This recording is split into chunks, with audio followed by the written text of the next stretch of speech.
I'm going to get on here and I'm going to tell my whole story because I think it's significant and I think people really need to hear what I have to say. It grieves me in my heart. I've never had to come on here and make any kind of video or anything, but it grieves me in my heart what I've gone through and the way that people respond and react to it my whole life. My whole entire life. And I'm not doing too well right now. I threw on a little makeup because, I'm just not doing well health-wise. I've got teeth missing in the back of my teeth that are causing so much pain that I can't deal with it. It's been going on since May, and I have sought treatment for that. But it's leaked bacteria into me or something from just leaving that root canal sitting there and doing nothing with it. Just leaving it there. And this is a repeat of the same incident happened to me back in 2023 with another tooth that was behind this one that also got a root canal and then went sour and had to be pulled. So now I'm on the second tooth on that same side of my mouth and the same thing going on.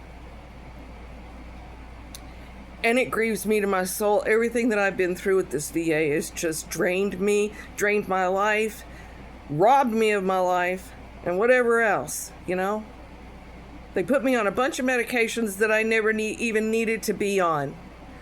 And when I got off of them in 2015, I started studying it out.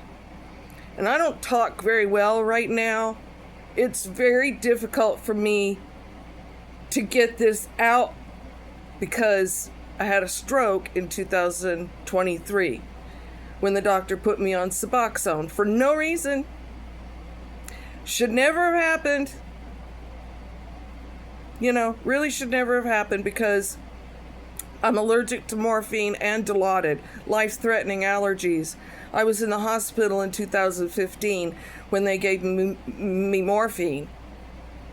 See, my M's and my F's don't come out right, so I stutter a bit now. And it takes everything for me to talk. It's exhausting for me to come on here.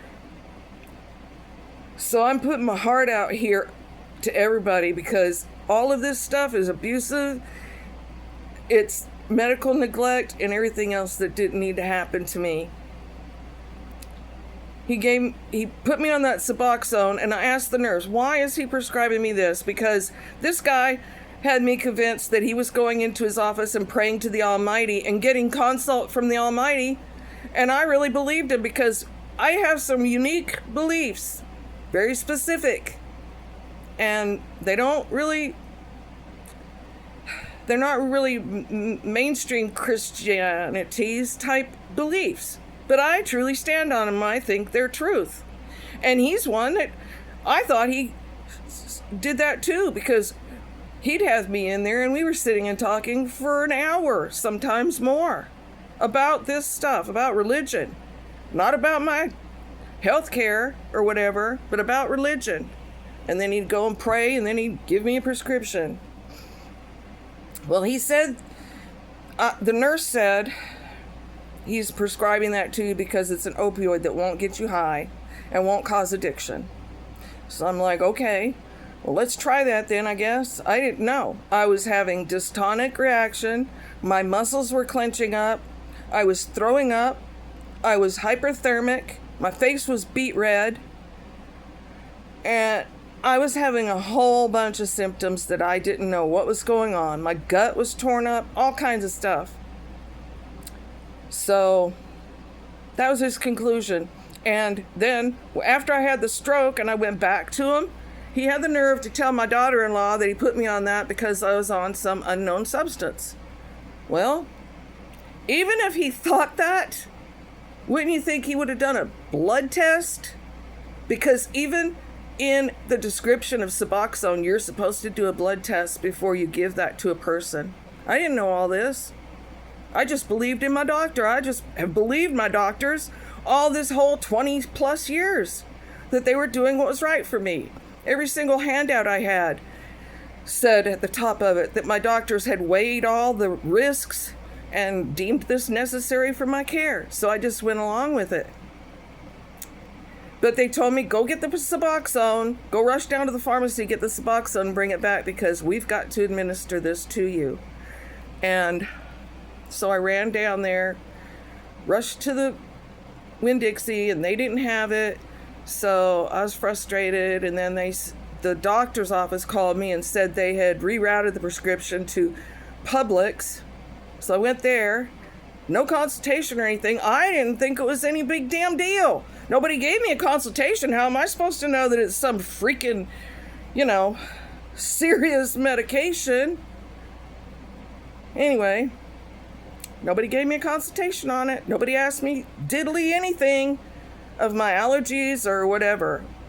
So I went back to the doctor office and sitting there reading the handout, and it said things on there, and I was reading it. They called me back to administer it, and then the nurse says to me to rip it in half and put half of it under my tongue. And I said, I just read the handout and it said in bold letters, capitals, where everybody's saying on here, someone's yelling in capital letters. Well, it said on there, do not tear, do not rip. Put the complete strip under your tongue and leave it there. Do not move it. That was how it said in that handout.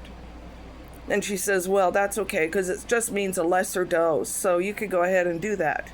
As if it was just common practice to just do that. It's no big deal, And neither here nor there. I don't know if that really was a problem or an issue. But it's the point of it. You're not supposed to do that in bold letters. Why are they doing that? And then after that, they sent me home. Drive home. And it wasn't until I think the next day or whatever I started having really weird symptoms, and then it just went south from there.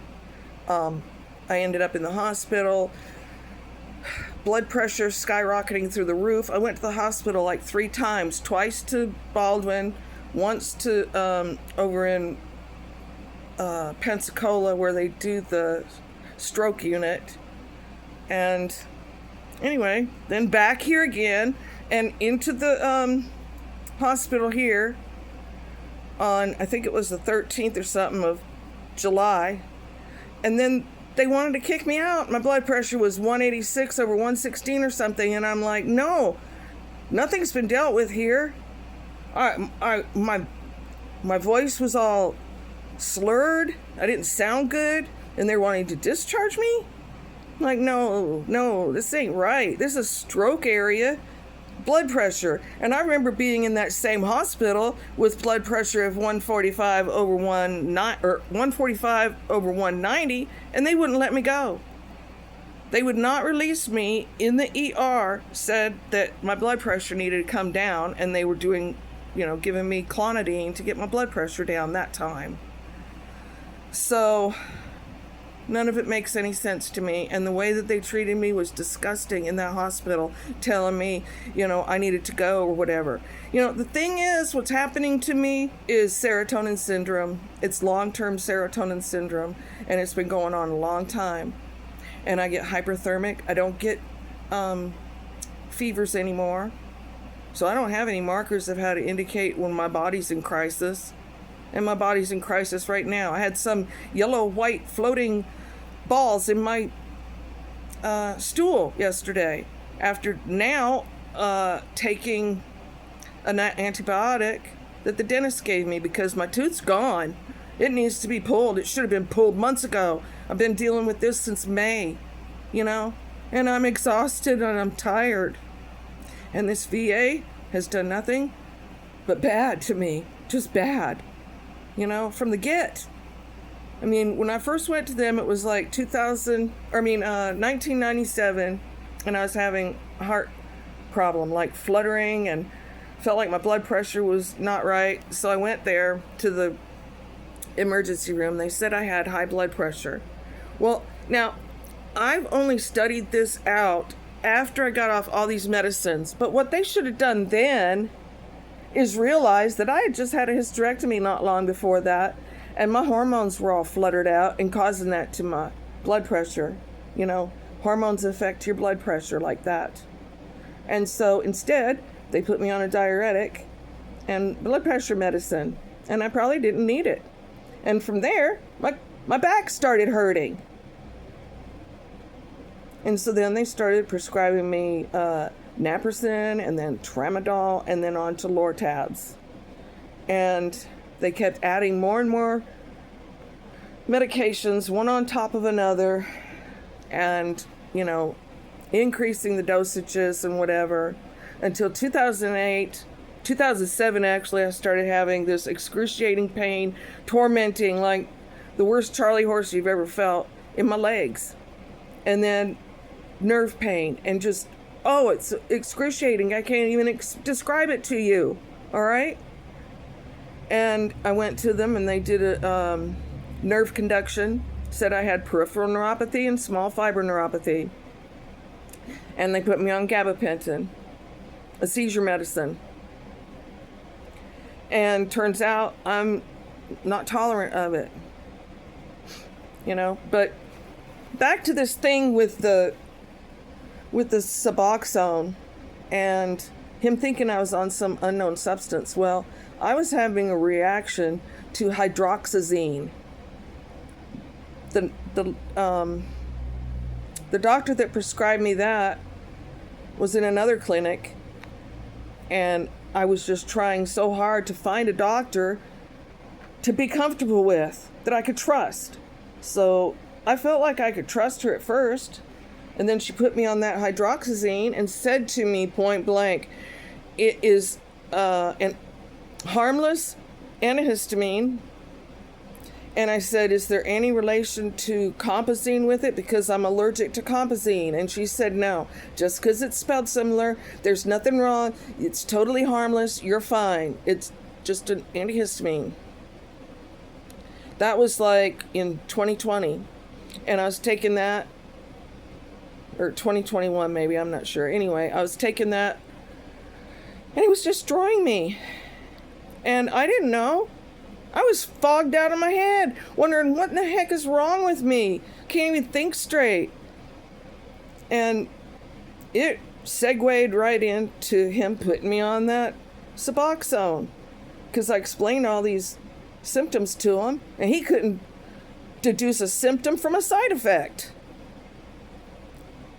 of a drug that he was prescribing to me, continued prescribing to me from the other doctor, because the American Legion told me to go to Buckmaster after Sally Hurricane. So I went there. And when I finally, after the stroke, I started studying this whole entire fiasco out and trying to figure out what it was. And hydroxyzine. So I was looking at that, and it isn't just an antihistamine, it's also a serotonin agonist. And I was on a serotonin agonist already.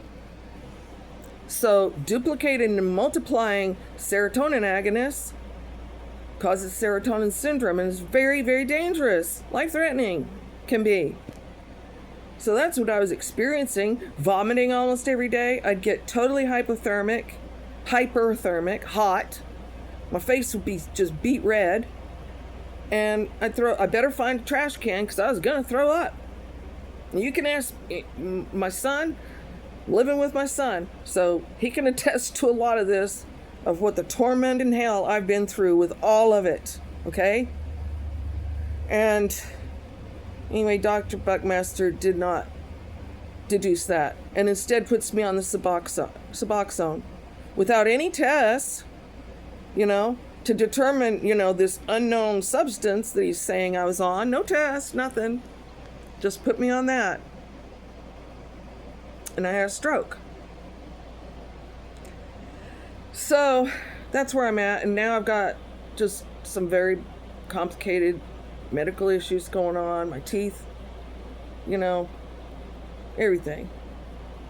But I'm just going to say too that I've been through so much abuse in my life. And I'm really, really thankful for those ladies standing up, because it's given me my feet underneath me to be able to do the same. Because I've been abused my whole life. And I drugged and drank myself oblivious. with all of this, thinking, oh well, what the hell, I was just given a bad hand, I got degenerative discs, might as well just take the Lortabs and just be happy, can't really do anything, they don't want me to work because I might risk going to surgery, so everybody else has this opinion of me like I'm some lazy person, and I'm not, never was.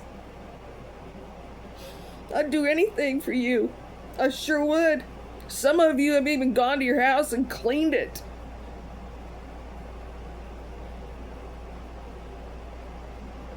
It's so disturbing to me of how people are.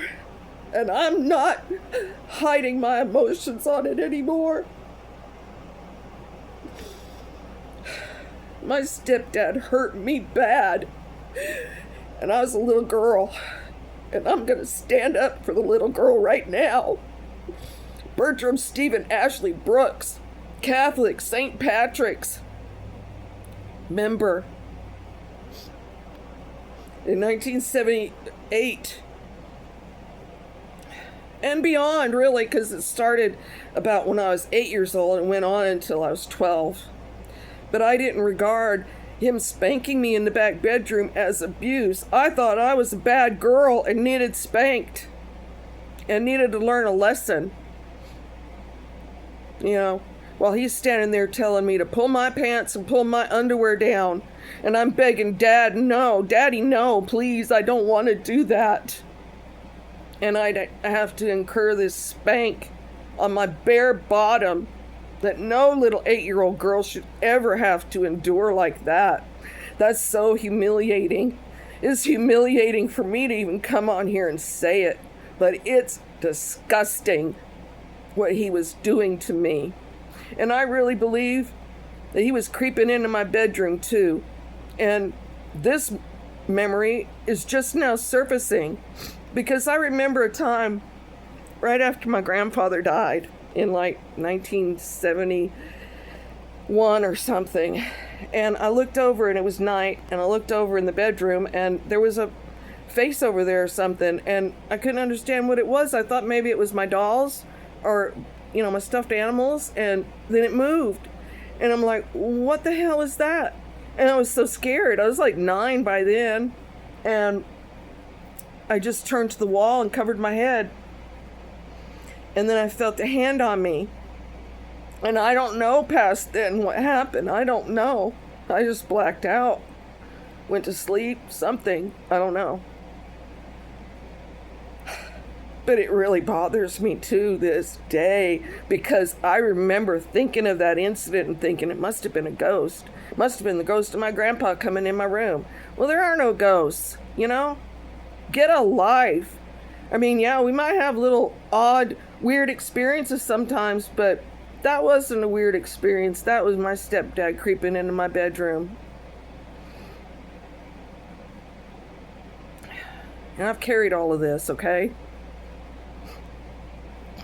I was put in St. Mary's group home for young girls where I was going to see Father Sherman and talking to him, and he would want to know every sort of detail of all this sexual stuff that happened to me. I didn't know anything better. I'm sitting in his room, right by his bed there, It was a one little room in St. Mary's. I could tell you exactly how it was. I didn't know. I didn't know he was perving on the information I was giving him. Why would I even think anything like that? I just thought he was helping me or something.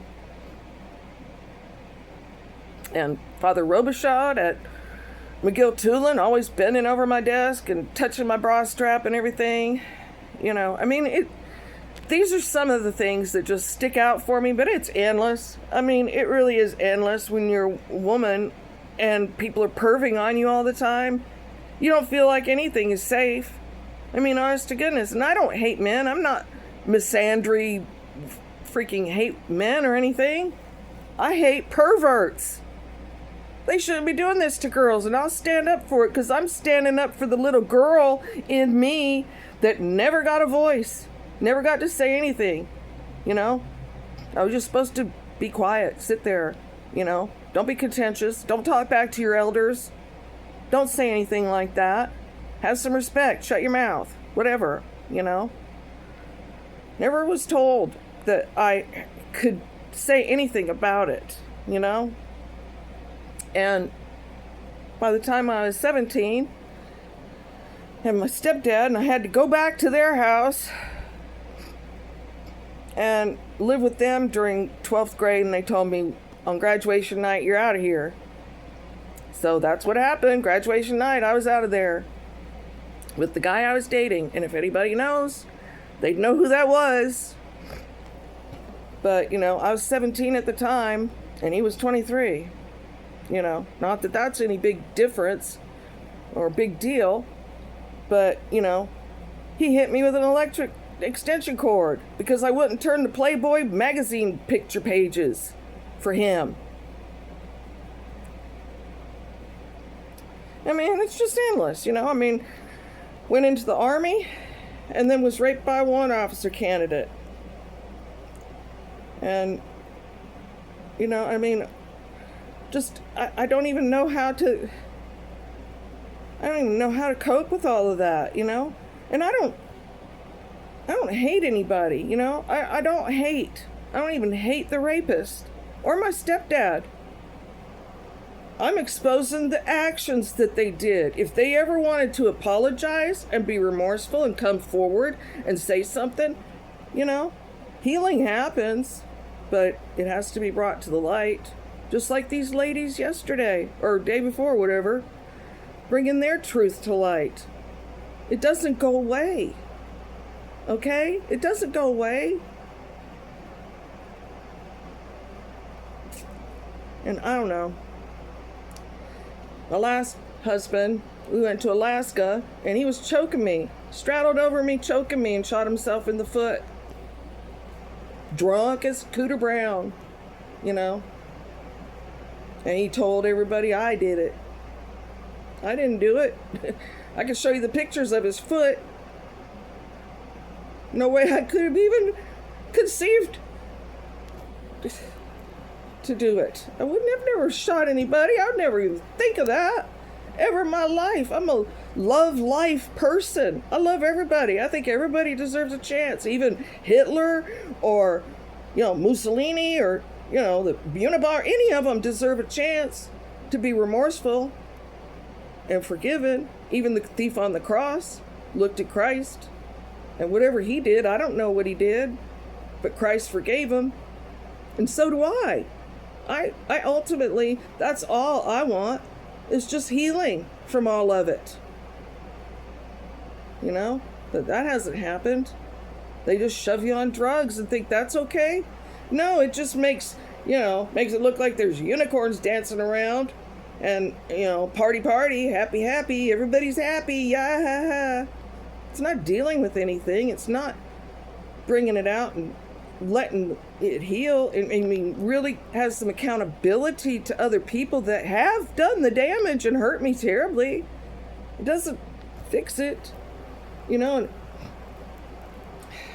Anyway, and lastly, I just want to say this to all the VA people, representatives, you know, politicians that are in there thinking of whether or not they should sign this to let the Epstein files out. And you've got a leader right there that's talking about grabbing women by the PUSSY, which is like totally the most disgusting. I can't even imagine a leader coming out and saying that publicly, or even in a locker room situation. You know, calling this whole thing bullshit, a hoax. Are you freaking crazy? Really? I mean, seriously. You know, and Trump, you need to come clean on your stuff. Honest to goodness. And I'm saying that from the perspective of the Almighty Creator. That He loves you. He sure does. He loves you too. Christ hung on the cross for you. But you're not getting away with it. You got to face your, accusers. Face your circumstances. You were friends with Epstein, and if you aren't guilty, then let it be known. I mean, bring the files out. Let it be known. But hiding and calling it a hoax and bullshit, that's just sad. That's really, really sad. I don't understand that. And you know what? I want a settlement. I don't want to be a veteran anymore. Everything that's happened to me has been nothing but just stealing my life away, and parasite class, and I'm living too long or something, you know. I'm exceeding my expiration date or whatever, because I think people just really don't even want me here. 2 times now they've been giving me stuff that I'm allergic to. I mean, the Suboxone is the kicker, because I was allergic to morphine, life-threatening allergy, anaphylactic shock, and it should have been taken serious. And I was allergic to Dilaudid. When they gave me morphine, I was already on my charts allergic to Dilaudid and Compazine. And they gave me the morphine. Not a starter dose, mind you. 15 milligrams and 90 of them sent in to me in the mail. And they want to make us out to look like some pill-popping, crazy, alcoholic, drug addict, convoluted, psycho, paranoid, schizophrenic veterans. And I'm not. I've studied it out from 2015 to now, and I know what happened to me. And every one of these doctors broke their Hippocratic oath. Every time they prescribe a medicine, they're breaking their Hippocratic oath. So I want a settlement. I was told by the Almighty, 1.6 million. That was in a dream that I had. And I'm not settling for any less. I'm not going to court. I'm bringing it right here, right now. And I hope everybody's listening to me. I don't have much left to live here. I really don't. I'd be surprised if I make it to my birthday at this point, which is September 18th. And I was going to do this on that day, but today just seemed like the day to do it. So here I am, I'm doing it. And really, I just need somebody to come here and bring me the paperwork to sign, and I don't want to be a veteran anymore. I'll go find my own care and take care of it myself. But you've left me with no opportunity to even have a career in 20 years, fogged out of my skull, drugged out on all these medications, 120 Tramadol, 90 Lortab, 60 Ritalin, 90 Valium, gabapentin to the full extent of daily dose, hydrochlorothiazide triamterene, atenolol, clonidine, methocarbamol, meloxicam, lidoderm patches. I mean, those are just some of them that I was carrying every month for years. From like 2008 was when they added the gabapentin on top of it, And I'm not tolerant of it either. It was tearing me up. I don't know what damages all this has done because of my intolerances or allergies, because nobody ever gave me an allergy test until after my stroke. And then it was almost like a joke. He just looked at me like, well, you're allergic to Johnson and Thompson grass and sesame seed. And I was still in severe serotonin syndrome when I was seeing him. And it's like you're angst up, you're like in fight or flight syndrome forever, it's just, you can't get down from it. And Valium did take it down. And I let the Valium lapse one time, and I went there after a short period, like a couple months of not being on it, and I went back there to get it prescribed again, and she told me, well, you really need to keep that prescription active or we can't justify prescribing it to you. Point blank, quote, verbatim, what she said to me, and I'll tell you her name too. But she said that to me. And then there's a note in my chart saying, likes Valium. Do you know how disgusting and disturbing and insulting that is to me? Because no, I was fighting for my life. And adrenaline or whatever, cortisol through the roof, whatever the serotonin does and causes in a person, it wrecks your gut too, by the way. I mean, my gut's wrecked. But whatever that other part was doing, of just the total anxiety, feeling like you're always on end, that's the serotonin syndrome. And it gets really ramped up. And the Valium is what is indicated for treatment of that, to bring it down. I don't know any others. I don't know. There's probably other treatments for it. I have no clue. But I'm tired of being on medications that I can't tolerate. I just... And then to think that what am I going to do? Go to a doctor now? I've got little yellow floaty fat balls in my stool, which is indicative of something going on with my pancreas. I looked that up. It's some long word of not digesting fat or something. I mean, this is all going on. And Trump, President Trump, that Mission Act he started, that's for the birds. So is the community care. You're not getting to go out there and pick my own doctor. I have to go through a network of the doctors approved by the VA, and I have to call, get an approval, get an appointment with them, which takes upwards of, months. But I mean, just getting the phone call in is the hardest part. You wait on there on hold for an hour.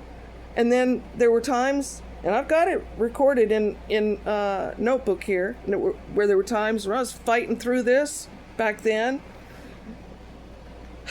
that I'd finally get to the person and they'd hang up. I mean, it was totally deliberate. I could feel it, that the phone picked up and click, like it was just like if they had the old-timey phones, that it was just slammed down,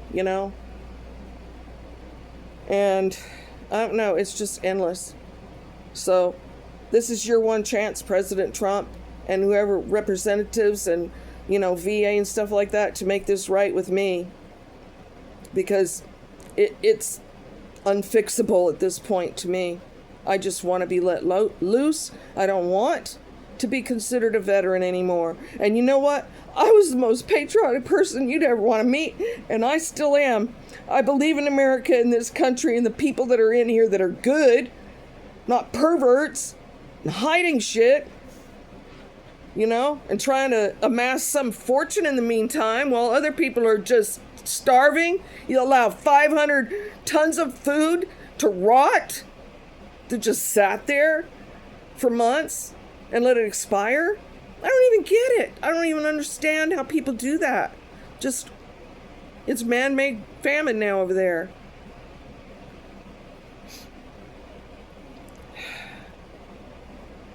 I don't know. I've lost my train of thought. It happens. I'm so over it with everything. Here we go. I was the most patriotic person you ever want to meet. I was in ROTC all through high school, junior ROTC. I was on color guard, and I proudly brought that out there, the flag, walked it out there on the football. I was so proud wearing that little uniform, and in the rifle team and drill team and stuff. And I also started the cross country running at my high school at Foley High with with a tennis coach there, and he just said he would coach us too. So I started that, and I was president of the art club. I was really positive. I was always gung-ho, always doing fun stuff and trying to better myself and do good. I was ninth all county. Got the award back there. Have 2 letters, one from McGill and one from Foley, for, my participation in things, and, I've always tried to work. Even when I was on assistance, I was the one working. I worked at Mountain View Church in Littleton, Colorado, and would work in the daycare there, because I didn't believe that you could just sit there. I worked, and I was punished for that too, because the other people that didn't work they had until the 20th to put in their paperwork. I had till the 7th. And then the mailman didn't pick up my paperwork because he didn't have to pick up the mail. He just had to deliver it. That's what they told me. And because they knew it was the public housing there and stuff, so they got an attitude, thinking that I'm some, slack ass living off the government. Well, if the man that had got me pregnant was doing what was right, I wouldn't have had that. I don't know. I believed in life. I stood on that. And I don't believe in abortion. Not for me, but I think that women should have the right to choose for their own selves. Not have the government nosing in it and telling them they can or can't do that, you know? That's their choice. You know, you want women to bring babies into the world, then at least make it a world where they can bring babies into and know that they can be safe and not peddled on, pedophiled. You know, who wants to bring a person into this? Women don't want to bring babies into this. It's sick. And until it's cleaned up, I think a lot of women have just put a lock on that. Don't even want to have kids. So something needs to be done, and this needs to come out, and I need a settlement. That's it. That's all I got to say. And I do love and care about you, President Trump. I've even stood up for you. Several times I've stood up for you about your hand. You know, who cares? You got a bruise on your hand, you're an old man, you know. Bruises happen. Everybody making a big deal out of it. Oh, he's this or that. And no, I mean, bruises happen. They can happen plenty of times. I've knocked my leg and I've got a little bruise there from the same exact spot catching it. But I mean, you know, that's your health. That's your business. But you ought to take some care for yourself. And one of those things would be to clear your conscience, because a lot of that's carried over into your physical, just to say. Especially when you're rich like that, you have all the care in the world to prevent, you know, I don't know. It just seems kind of like you need to get clear with your conscience and with your maker, with the Almighty. But that's your business. Totally your business. But it affects the whole country. Sure does. Sure is. And those women deserve some justice. They've been through a lot, especially like what I've been through. And I don't think any of us hate men. Not really. Not like what people project onto us. Like they want to make us look like we're crazy. Or, you know, trying to just hurt a man's reputation, falsifying, making it up, or whatever. I'm not making anything up. What purpose would that do me at this point? I'm coming out with it because it's the truth, and I'm not dying with it on my conscience. That's why I'm speaking now. Sure am. Because I'm scared to go to a doctor. I'm absolutely terrified of it. Because they can't keep me safe. You know, I'm going to tell you another story before we go. Because when I was in Colorado, and they had me on Prozac. Yeah, wonderful drug that is.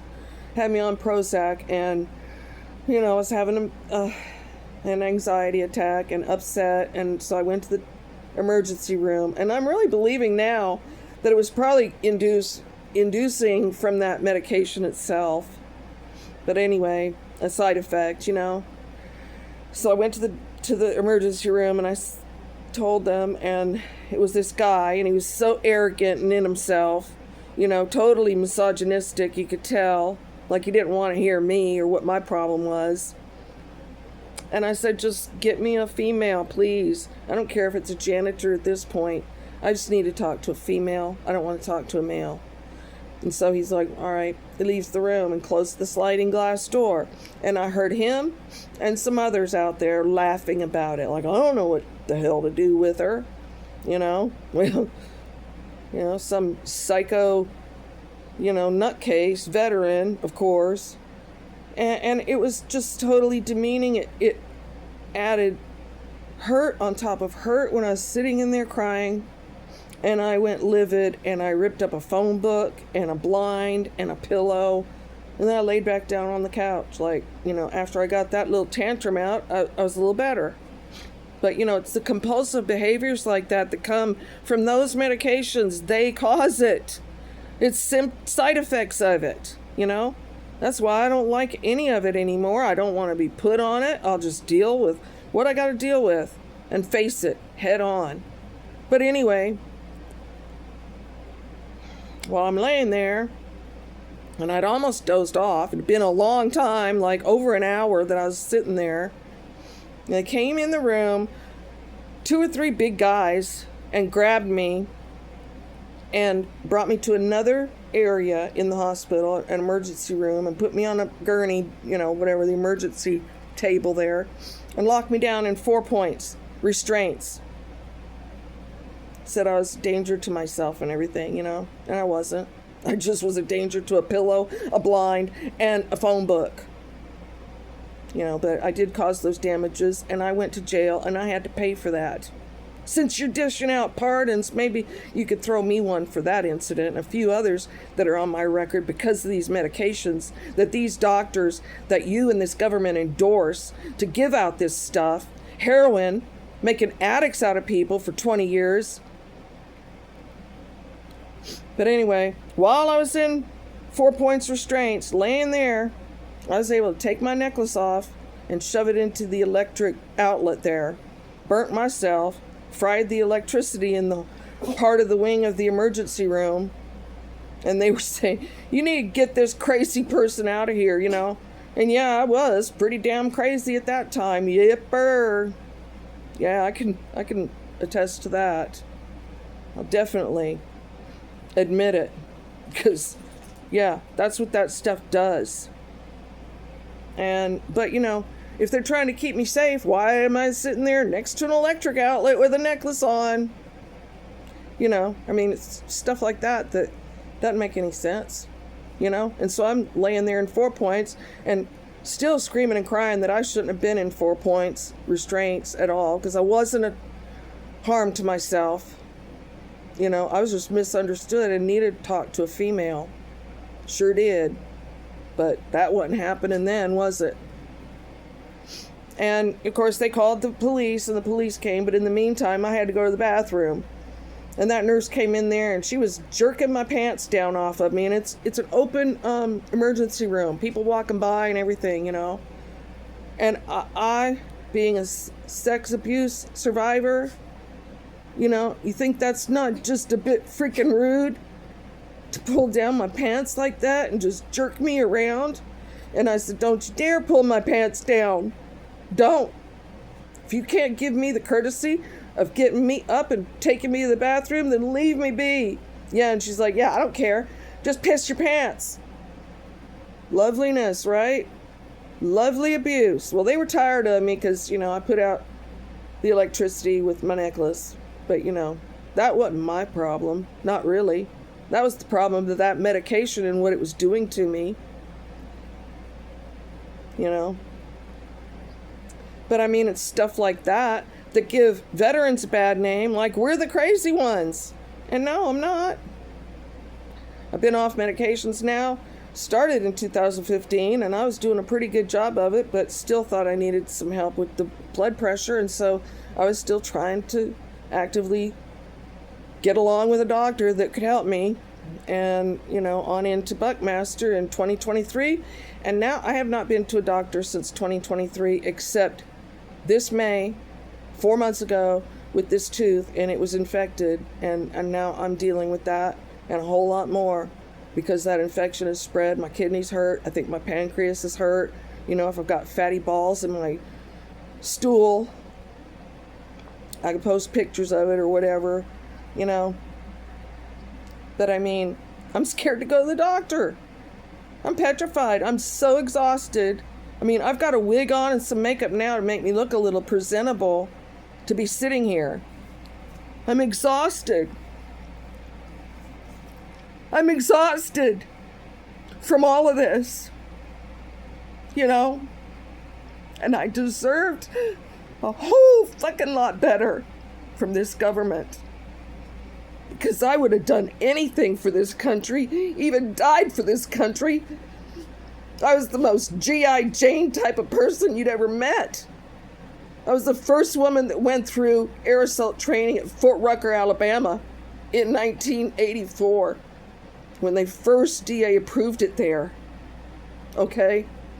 I didn't get my wings because the glove that I was issued is a male-sized glove, and the thumbs are bigger, and so it got stuck behind my rucksack, and my knee hit the skid, causing a fracture.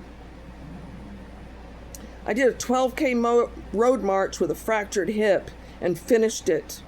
I'm not gung-ho. Yeah. And I didn't get to do the night combat assault, and they would have waived the run the next morning. But I didn't get my wings. I wanted my blood wings. I wanted them pounded onto my chest. I earned that shit. And I still would like the opportunity to get that. You know, maybe somebody would give me that opportunity to straighten some of these things out, because I had a lot to give. I still do. But these drugs and everything fogged it all out of me. 20 plus years, 30 years actually, more like it. Just took the life right out of me. And I still tried. I worked as a teacher's aide up until 2007, part-time, from 12 to 5. Tried. You know, tried. And I've got a S8, whatever we call those, SBA loans, President Trump. You could look into that. And I couldn't for the life of me figure out how to pay it. And after all this stuff, I don't want to pay it. Kiss my behind. Come and look at my house, Trump. You ought to come and look at it. And the box of pill bottles that I've saved. You know? Here, let's go look at that. I can show you that. I can sure show you that. Pill box. Full of pills that these VA prescribed to me, and I should have saved all of them.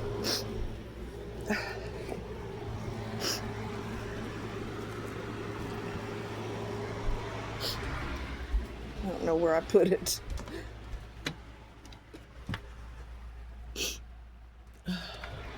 Hang on.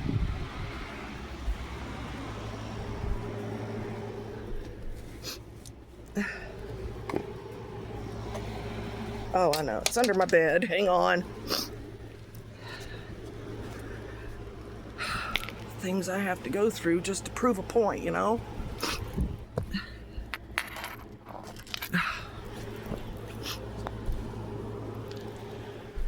Not to mention that I can't even function. My house is a damn mess.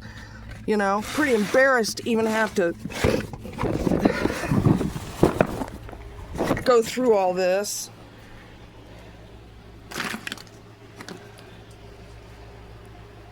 Right there. Right there. Look at it.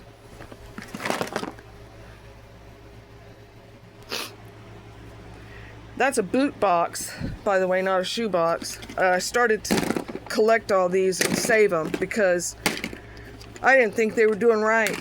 I was scared, you know. I didn't know what was going on, but I sure saved all this, that maybe someday I would have had the courage to do what I'm doing right now. But I mean, look. I can't function. You know, and don't think that you're going to come over here and put me on a drug. That's not going to make it right. You know, not to mention the outside of my house. And I was given an air conditioner by the American Legion that put it in the outside unit. But it was from one of those, the old gas that's been banned. And so it lasted for a year or two. I couldn't get it fixed because it was banned. They wouldn't do any, you know, upkeep on that. The AC people. So, you know, I don't have air conditioning, you know, central, whatever right now. I've got window units. And I'm at a loss, you know. Really am.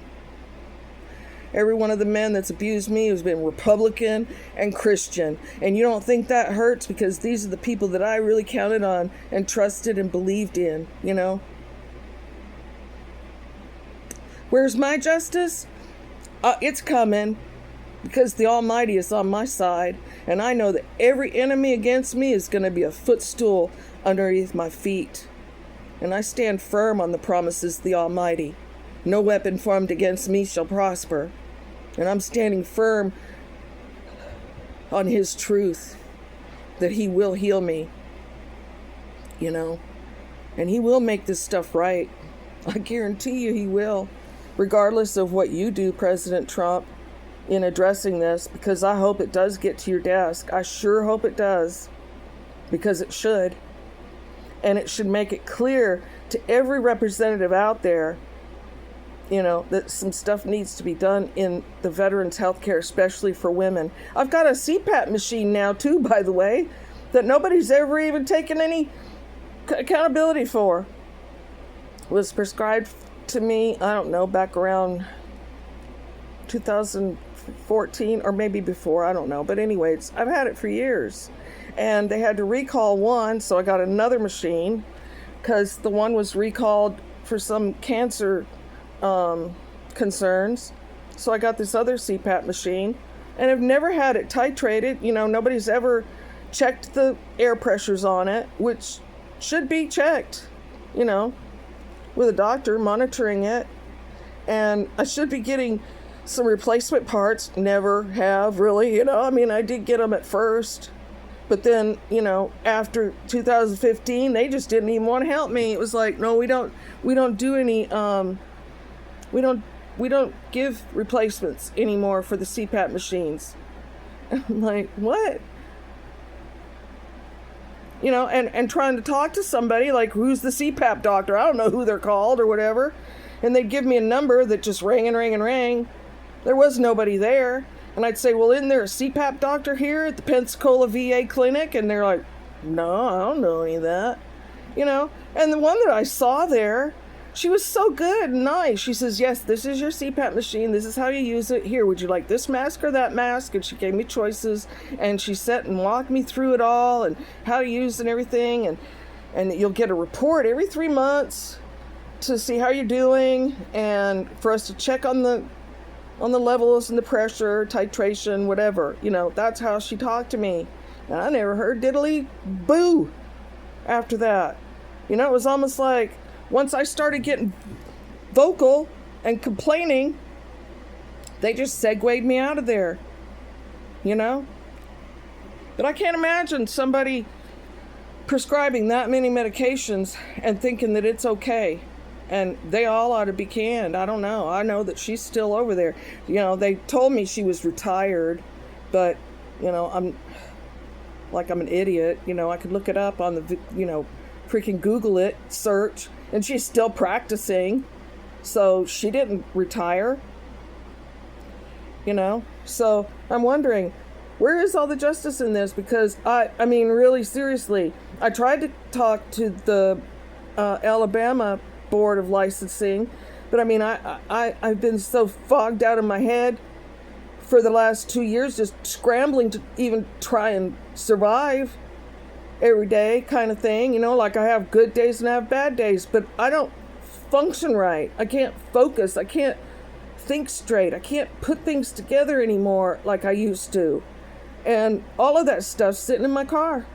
All the paperwork on it and everything. But I was going to bring it to the Board of Licensing for that incident with Dr. Buckmaster at Emerald Sands Medical and what he did. And it still should. Still rightly should. That man should not be practicing medicine. He should not be giving dope out to the public. And I don't care. Y'all out there and his patients, and you're going to get it all from him and everything. Don't get mad at me for turning it in. If you need to go and find a new drug dealer, that's your own business, all right? Because this is wrong, and wrong is wrong, I was already trying to heal. I had gotten off all that stuff in 2015. Why did I need to be back on it? It's beyond me. And I've got a paperwork that said, oh, you don't need to be on this for too long. We'll just put you on it for a minute. He had no intentions of getting me off of it. I got myself off of it. I took CBD. And he's got some cockamamie thing in my record saying that I had a Percocet. Well, I never had a Percocet. And he said had alcohol. I don't drink. I haven't drank since the pandemic. I mean, I have one glass of wine on Friday Art Walk, first of the month. That's my extent of drinking. I mean, there wouldn't have been any reason for that to be in my records, except that he was trying to do something there to cover his ass. Because he also asked me one time, what kind of procedures did I have done in the past that worked, like for my back, And I thought that was strange because my back wasn't hurting. I was never even complaining about my back when I went to him. It was my gut. So he was trying to cover his butt and asked me what procedures I had. And I said, well, I had a shot in the facet joint before, and that seemed to help. But, I didn't know really if that would help at this point. And he goes, well, let's try it. And so he got me a shot for my facet joint. And it didn't make any sense, really, I mean, it was like he was just trying to get a procedure going to, again, show in his charts that he did this and this and this. Like trying to cover himself. So, anyway, that's about all I have to say on this, I'm just really disgusted with it all, and something needs to happen about a settlement, because there ain't anything wrong with me, not really. I mean, yeah, there's a lot wrong with me that I'm upset over, but there wasn't anything wrong with me back then, I was like, why did these things happen to me? I didn't need to be put on Prozac and all this other garbage from then, and how it's messed with my chemistry and, the serotonin in me and whatever other mental chemicals like dopamine or, I don't know, all of them, cortisol, those kind of things. What's that one? Anyway, I'm getting off topic now, but, I'm just trying to say, I am kind of crazy about it all. Really am. I don't think anybody wouldn't be. I think everybody would, if they walked a mile in my shoes, they'd be crazy over it too, that it had ruined their lives like this, because I'm like, I had a lot to give. I still do. I got a 121 IQ. Still very talented in things, but I just can't seem to get it together, put things together from the stroke. So it's hard. So, anyway, that's all I have to say. I just wish everybody a good day. And Trump, I hope you come clean on some of the things that I know are on your conscience. And that's only between you and the Almighty. But I want a settlement.